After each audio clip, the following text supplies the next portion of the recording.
বন্ধুরা, এই যে আজকে সকালে দেরি হয়ে গেছে, 12টা বাজে এখন। 12টা কি, জল কলে জল চলে এসছে, 12টারও বেশি হয়ে গেছে।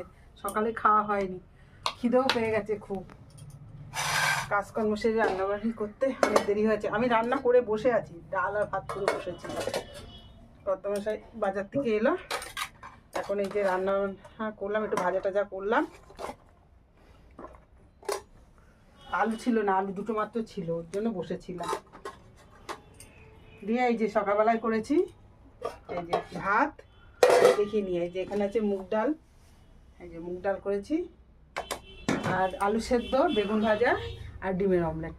এটা দিয়ে এখন সকালবেলায় খাওয়া হবে। বাড়তে বাড়তে খাবারটা দেখিয়ে দিলাম। কত মশাই খেয়ে কাজে চলে গেছে, কিন্তু আমার খাওয়া হয়নি। আর ওনারও তাড়াতাড়ি দেরি হয়ে যাচ্ছে দেখে উনি চলে গেল।